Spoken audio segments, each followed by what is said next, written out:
says it's her pro MMA debut, but she has a ton of MMA experience, kickboxing experience. She fought in Glory in Chicago, so she has been around, as has Andy Nguyen, the Crasian.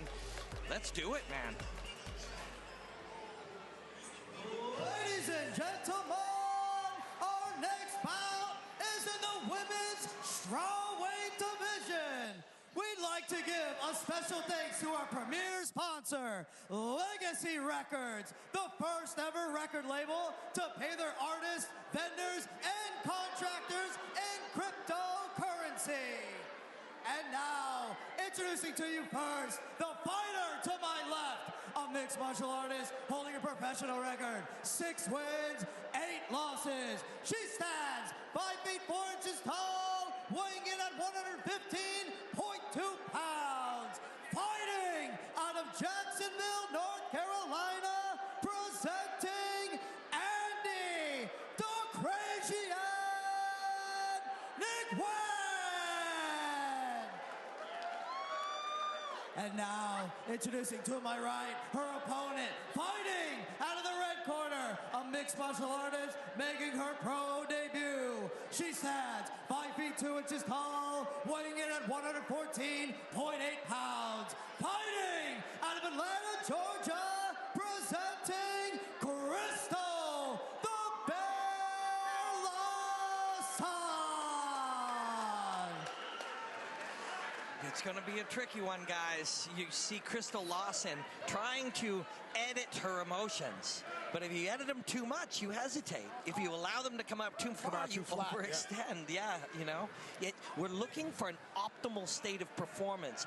And for, you know, when you have 20, 30, 40 fights, Frank, tell me, I'm sure it's easier to find. But when you're young, it's much harder. Experience always helps, right? All things. You see well, that? It's 3 roundhouses right now, undefended at all. There, Andy was able to pull their hips back and avoid it. You see when Andy throws, you see that expression on her face. Those are angry punches. See, gritty, biting down, that snarl on her face. Yeah, Crystal's still pretty unemotional. Just this is work, business. Yep. She looks like definitely her game plan for Crystal right off the bat is just chop down and just beat up that lead leg of Andy Nguyen. Oh, smart. And Crystal's bleeding already. This is bare knuckle, bone on bone. You know, when you bleed, our skull and the shape of our face is textured, so we cut ourselves with the bones of our face. The bone, when people get cut on the eyebrow, the more angular their face, it's that eyebrow bone that actually cuts from the inside. It's a deep one. At least when we have the gloves on, we could put a Vaseline, something so the skin doesn't catch on the glove. Here, with the bare knuckle, the skin on skin, it's much rougher, and it just pulls on the skin. Oh, and she is hammering with elbows. She will finish this. She wanted to land a bunch of elbows from on top. That's exactly what she told us in the breakdown, the fight preluding. And Crystal is caught solid on the left eyebrow. They've got it on right away. We saw that as it ripped bone, as you said so eloquently, Frank. The sharpness of your brow bone is what cuts you from underneath when the knuckles make contact. Walk us through this, Dan.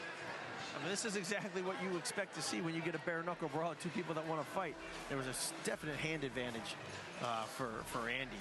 And very accurate, fast punches. Yeah. You see Crystal thinking about what she wants to do to Andy, and you see Andy just expressing combat. Well, the other thing you saw, too, is Crystal's defense was much more of a Muay Thai stylist defense, where the gloves would have blocked a lot of those shots. Here, this again is like a street fight, the bare knuckle fighting. The gloves aren't there to block those shots for you. Everything gets through. Yeah, everything gets through. Movement is much more akin to blocking and covering.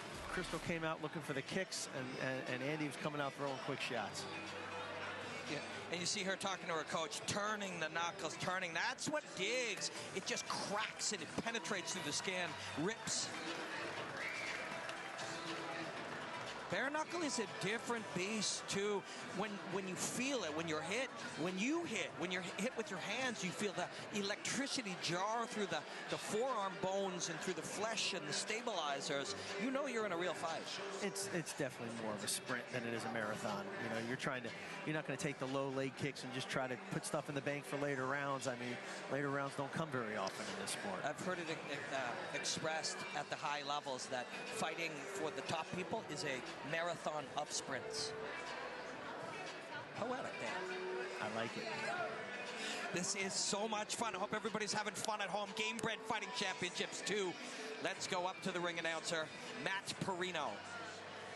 Ladies and gentlemen, this contest has been stopped at 3 minutes, 42 seconds in the very first round, declaring the winner by